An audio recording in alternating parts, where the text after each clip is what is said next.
So Pac-12 Media Day is on Friday, and fall camp opens on August 4th, which means practice starts the following day at 7 a.m. Just found that out today. So that means we're going to take a peek at some of the new players in this episode. And recruiting never ends. It's a 24/7, 365-day-a-year thing when it comes to college football. So we're going to talk about recruiting locally as well as nationally, and we've got a special guest that knows all about it. And then finally, in our third segment, we're going to talk about some team expectations. So that's what's coming up next on Locked On USC. You are Locked On Trojans, your daily podcast on the USC Trojans, part of the Locked On Podcast Network, your team every day.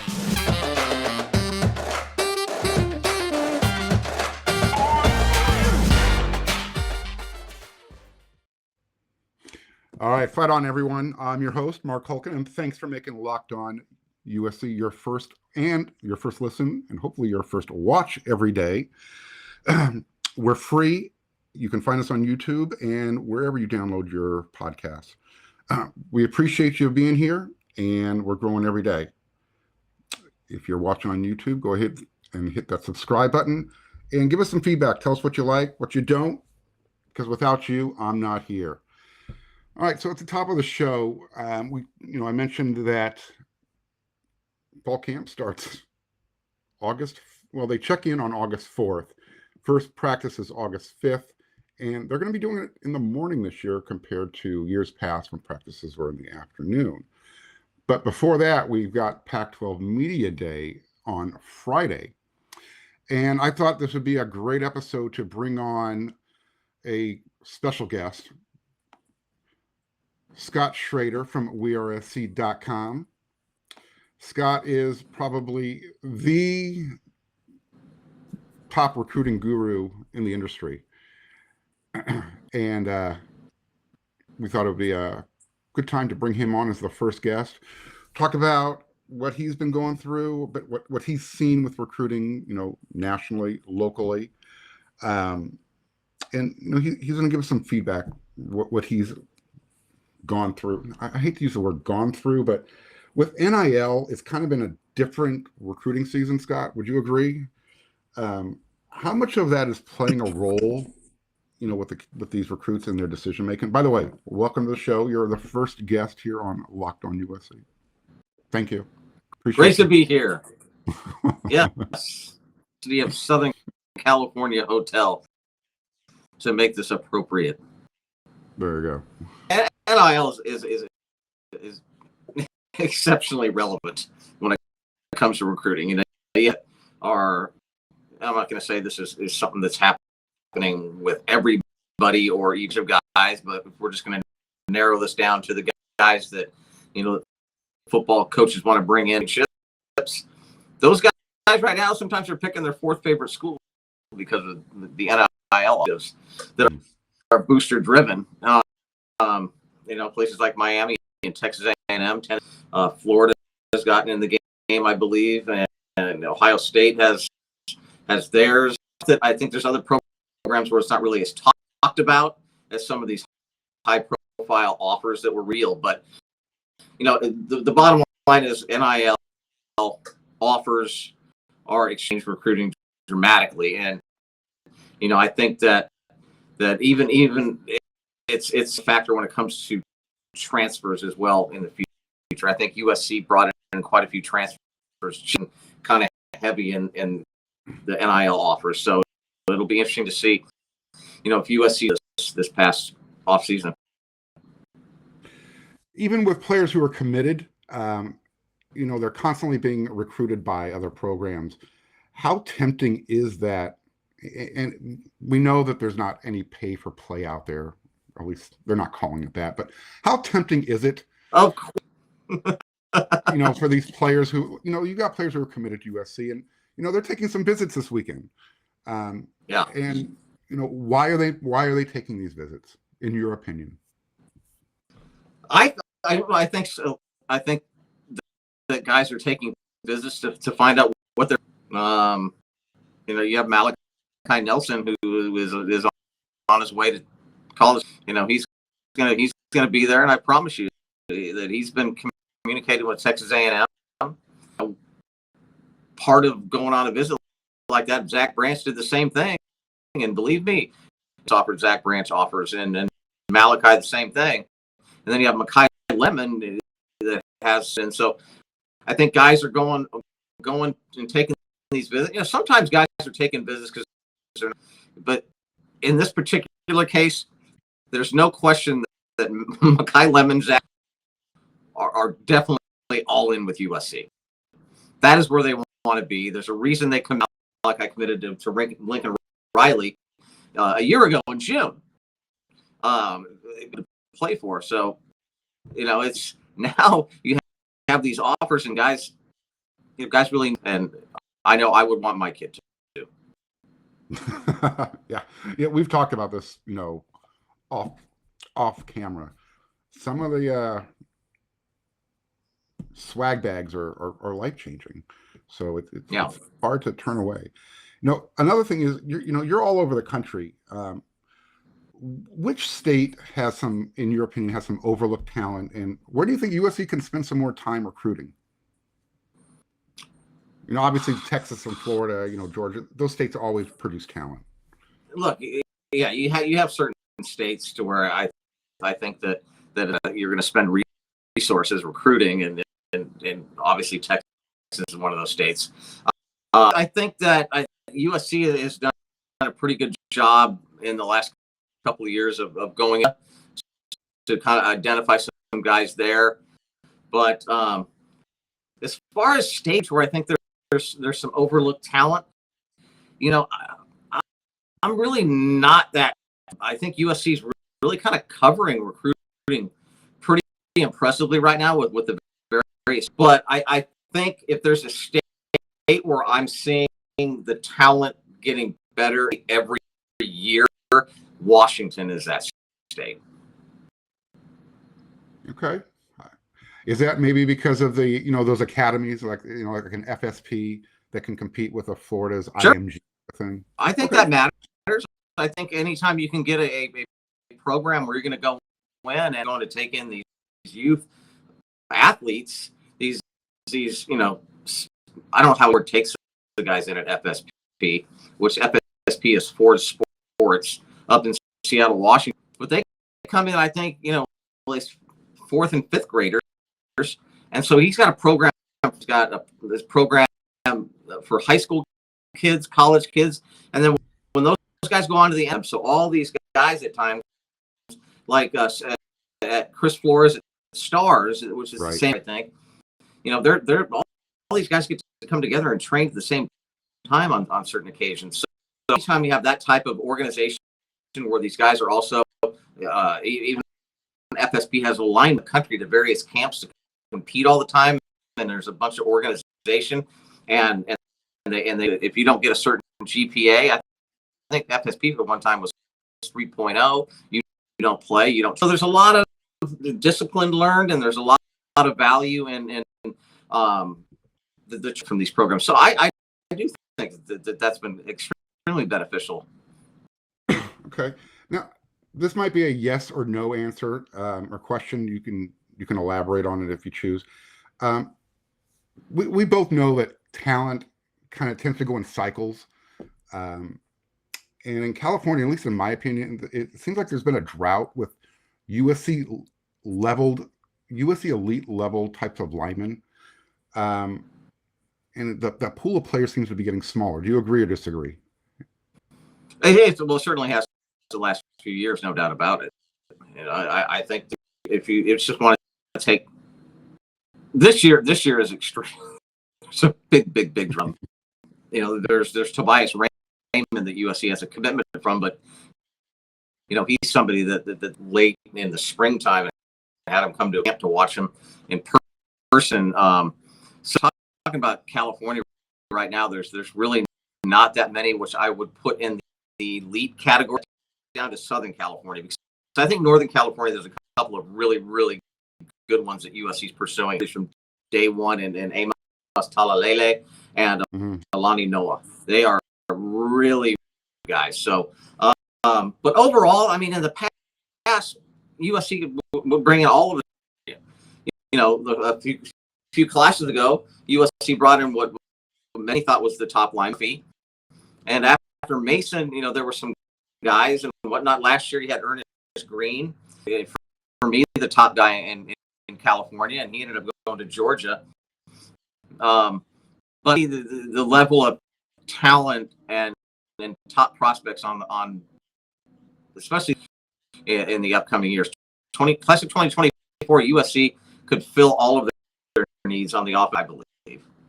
And that's why I said, it goes in cycles. It just seems for the last 2 or 3 years, it's been a long cycle, a long down cycle, though. Yeah. Good. I'm glad I'm not the only one who felt that way. Yeah. All right. Stick around here because you can bet there's a lot more we're going to talk about here with recruiting. But before we get to that, you can also go to betonline.net because they're the fastest and easiest way to check in on all your betting needs. You can find all of your favorite sports and events at the #1 online source for odds, lines, and games. You can find reviews and news of every league, including Major League Baseball. Go Dodgers. You're an Angel fan, right? How's your season going? NFL, really? NBA, go look. NHL, go Kings, go. Combat sports, esports, even golf. By the way, Scott was a scratch. You're still a scratch golfer, right? There you go. Thumbs up. Until I shoot over par. BetOnline continues to be the top online resource for all of your sports wagering information, from live in-game betting, scores, and podcasts. They have you covered. Head on over to BetOnline today or use your mobile device to learn more about the action happening today. BetOnline, where the game starts. Okay, so back to recruiting. We're going to kind of segue into the 2022 class, but before we get there, on high school, have you seen a new paradigm shift where we see it happening at the college level, the transfer portal? Are you seeing more and more high school players transfer? And I'm not just talking locally; I'm talking from out of state. And this not just California. Is this a national thing, or is this just happening more on the West Coast? You know what? I think we kind of focus on California, and we see the transfers that are programs too, because that's typically where you get the guys that are most well known that are transfers getters, and Modern Day is getting theirs, and Modern Day is kind of transferred from jury. Oregon commit 5-star wide receiver from Northern California. But there's talk to people in Texas. There's been like shuffling going on like all over the place in that state. But I think we tend to see who's been transferring in Southern California specifically, and sometimes you're like, really? I think like St. John Bosco this offseason was, it was just like every other week you're just kind of like, was it transfer portal? Like it was a college transfer portal level guys that were transferring, Power 5 guys. So I think there is more transferring going on. I do, and I think the same reason why recruiting has changed, why kids are more apt to be willing to go out of state and leave. So much traveling going on, and kids are seeing what it's like in other places. They're getting to know people. They've got on their phones and stuff like that. I think it's changed the dynamics quite a bit and I think you were kind of referring him as one of the latest ones. T.A. Cunningham, it transferred from Georgia to Los Alamitos, and that we did not see that happen. The top, like a 5-star kid from Georgia, did not transfer to California. Usually, when a 5-star transfers from Georgia to California, they're going to a Modern Day or a St. John Bosco, to a private school. They're not going to a public school. And that's what really caught my attention. It's like, oh, wow. Public schools are stepping into the game. The thing about it, and there are a few public schools, as you know, Corona Centennial being one of them, even though it's typically Bosco and Modern Day and so on that are right. It's a really good program they have at Los Alamitos. We should be clear on that. Absolutely. Absolutely. There's no shenanigans going on. I mean, La Salle has had a very, they've had their peaks and valleys, but traditionally they've had a very good program. So this isn't, it's not, like I said, this isn't something right out of the blue for them, so to speak. Of the guys who came in on the 2022 class for USC, who can you, and this is probably an easy question to answer because there wasn't that many, who do you see having or making an impact by the end of the season? 2022? Yeah. So the guys are going to be there starting next week. Yeah. There are some really, really, really good ones that came. You want to right off the top of your head, you want to say Damani Jackson, right? It's who was the state 100-meter champion, and you have a guy who's a pretty darn good lock. He had a setback though with an injury last year that he suffered in Texas when they played Duncanville, and he June to participate in full speed. So we really, when we were watching him in the springtime, we were going, God, it really doesn't look like he's moving that well, but he wasn't moving that well on purpose. Really move that way. So, that would be, for me. I mean, I would like to hear your opinion on because there's actually several guys we could talk about. So, and I said the 2022 recruiting class. I guess we can include transfer portal guys if you want to make it easier. But I'm going to pick another guy from Mater Day. Okay, I'm going to pick another guy from Mater Day, Rayleigh Brown. I mean, he's a guy who USC. It's not like they've had a void of skilled players, but they haven't had that player where you. And I'm not a video game guy, but I understand where you hit the X button and it's like the guy just goes and scores. Is that? I don't know. You're probably closer to the video game. Oh, but he is. When you're describing a guy who Lincoln Riley will be able to use him in a variety and be able to. He'll be able to. He's literally a guy. Throw a 2-yard pass or do that wheel route and put him in the lineup all over the place. And he's a kid that can score a touchdown from all over the place. So you start coupling Brown with other playmakers like Zach Branch when he comes in from a Kai Lemon. My goodness, video game type stuff. And we know that Zion is probably going to be out for the year. He would have probably been another guy that we would be mentioning. Absolutely, that's like that. Yes, if he was healthy to play this year, there's absolutely no question he would have played. Yeah. And I'm only going to go to the transfer portal group for one player. And it's only because he's still young. And actually, there's a couple players I could choose from. But I'm going to go to Jacoby Covington. Only because I was with you when we first started covering him for recruiting down there in Arizona. And I remember thinking, this guy looks like a dude. And it's just amazing that, he was getting a lot of playing time up at Washington. Yeah. And for some reason or another, he wanted to transfer down to USC. Is he someone who you can see, maybe getting into the rotation as the year goes? Most of the guys, and I would include him in that list, that they brought in from the transfer portal, they absolutely expect to make a big impact. There are some other guys that I think they might take a year or two. That they might be a little younger and so on. But and if we wanted to expand the list of guys to the transfer, we could take the word of our good friend Spencer Harris and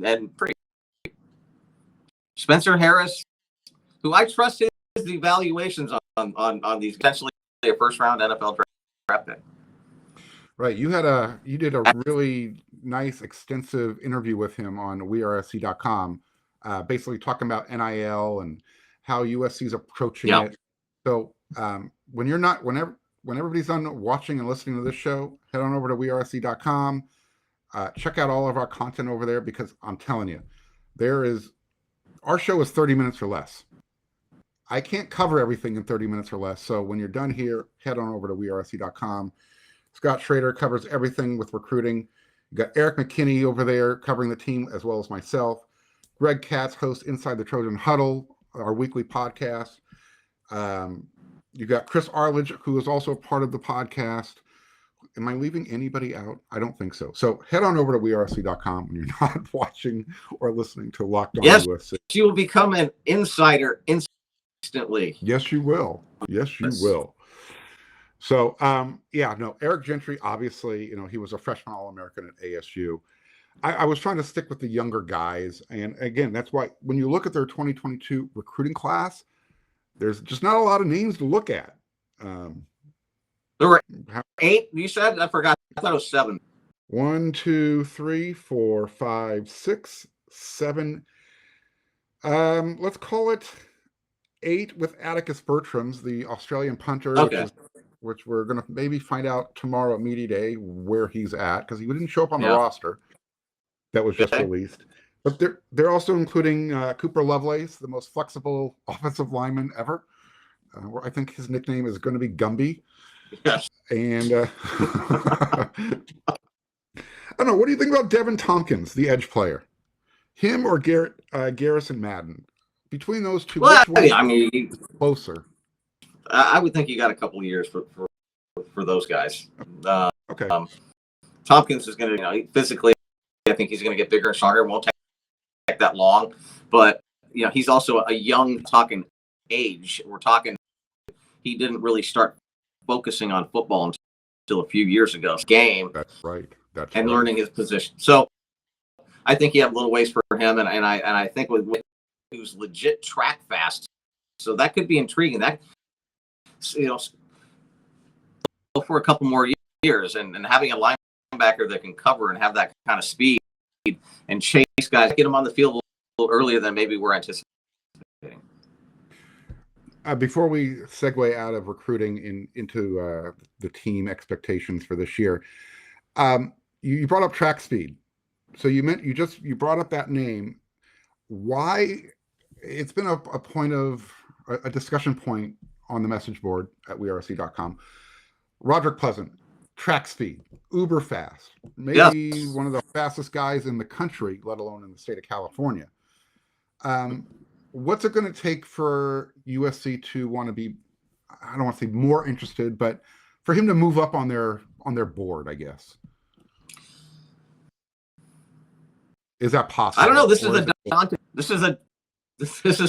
is probably a Dante question after signing day, but a little bit better maybe. I think the size wise, I think they definitely.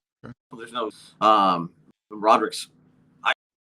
I think he's an outstanding football player. I mean, we can talk about his track and whatever you want, but if track was eliminated from the equation, I think he's a ball player as well. It comes from a great program where kids learn how to play. Absolutely. They're Sarah High School in the NFL than there were at Mater Dei and Bosco combined. So it's a good program, but I think that I think there might be this sense that USC wants to have somebody who's going to maybe be all in with football. Okay. So, sometimes, people say, well, it might be the size, but I think you just touched on a really salient point right there. He has elite level track speed. Olympic type stuff. Olympic speed. Exactly. And, overseas in Europe, if you're a superstar track athlete, you make big money. So, I could see why he might want to consider, making track full time. USC's track program recruiting him separately. That doesn't happen very often. That's true. That's very true. Hopefully USC is going to get back into I don't want to say hiding recruits on other sports programs, but back in the day before the scholarship limitations, USC's bench was deep, and they were storing players because they didn't want to play against them at other programs. So it's just like, hey, come over here. Whether they can do that with the baseball and the track program. No, 2 years now. If you come in on a baseball scholarship, you got to sit up 2 years before he can play football. That's usually the deal breaker. All right, we'll spend before we get out of here. We want to spend the last few minutes of the show talking about we got Pac-12 Media Day coming up, so that's officially for me kicks off this season. What is your expectation? And I really hate to use that word expectation. What do you anticipate this team finishing this year? Obviously there's going to be some injury, some attrition. Best case scenario, where do you see this team? You have to look at all the changes that they made on but see a completely different football team. So whatever happened last year, be irrelevant because there are going to be some guys that maybe the position in the next couple of years than the guys they currently have now. But USC is I don't know what kind of depth they would have on the offensive line. You talk about injuries, but if we want to talk about having to sustain a few, Caleb Williams stays healthy the entire football season, you're talking about offense at USC, in my opinion. What USC, as we know, we've talked about this. It's not like this is some enlightening moment here for people.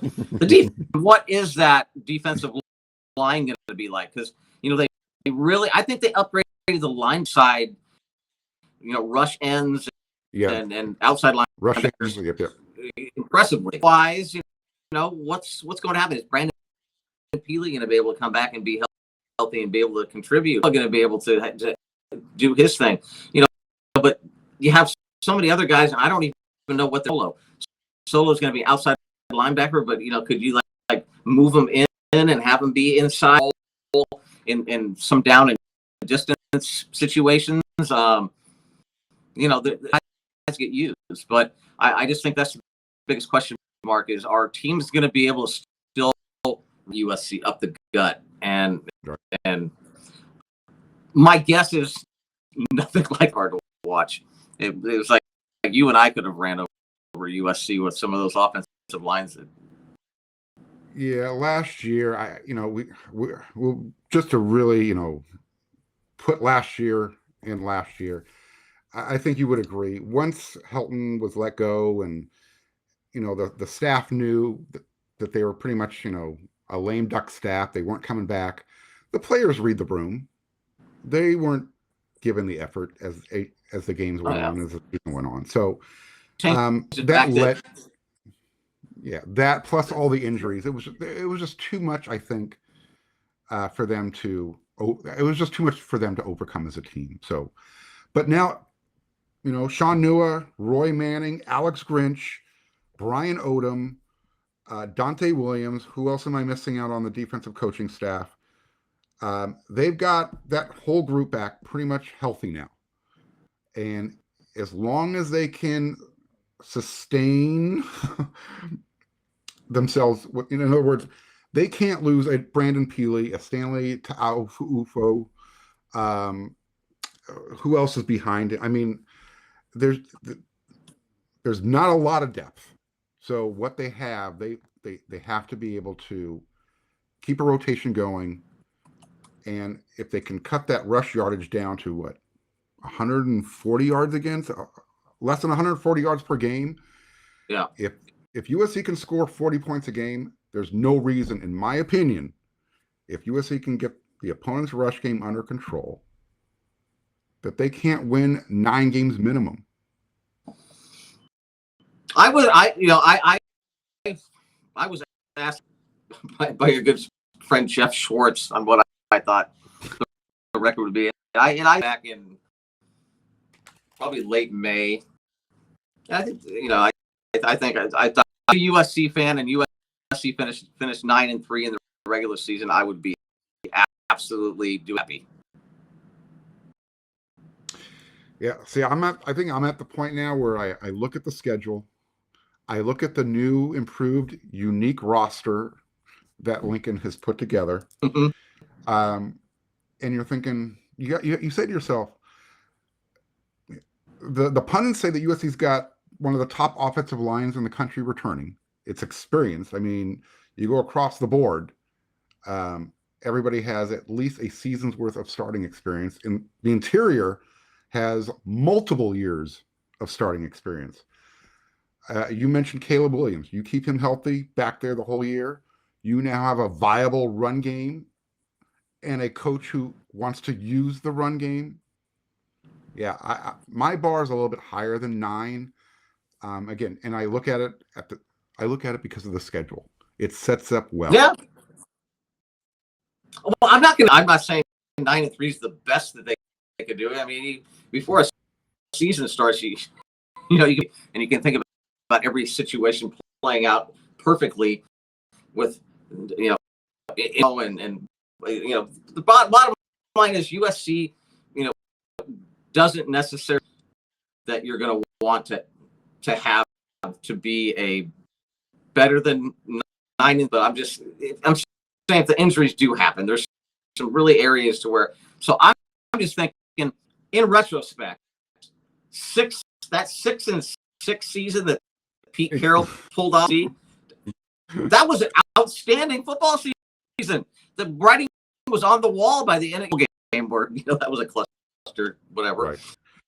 But the bottom line is that was you saw the growth. And so I understand that expectations should be higher for this football, but at the same time, Lincoln Riley did not take over. Championship teams lose games they shouldn't lose sometimes. Right. Lincoln Riley is not stepping into the same type of situation he had at Oklahoma that Bob Stoops left him. He's stepping into a program that should be what he stepped into at Oklahoma. Yeah. He's doing the best he can. Anytime you turn around a program with 5 or 6 more wins than they had the year before, that's a win, period. But at USC, things are gauged and graded a little bit differently. All right, so before we get out of here, again, we try and do everything, all of your USC information, 30 minutes or less. We've gone overtime here a little bit. So just a reminder, starting Monday, August 1st, we're going 5 days a week here on Locked On USC. And when you're not listening and watching here, you're heading over to wearesc.com, but also catch up on Locked On Pac-12 with Spencer McLaughlin. He's your host. And you can also, USC is moving to the Big Ten. Check out Locked On Big Ten with your host, Nate Dickinson. All right, so until we're back again, I want to thank Scott Schrader for joining us on this show. He's made it a lot of fun. Hopefully our viewers got a lot of their questions answered and brought a little unique perspective to recruiting instead of the same, hey, are we getting this guy, Scott, that you get over there on the message board. So until then, fight on.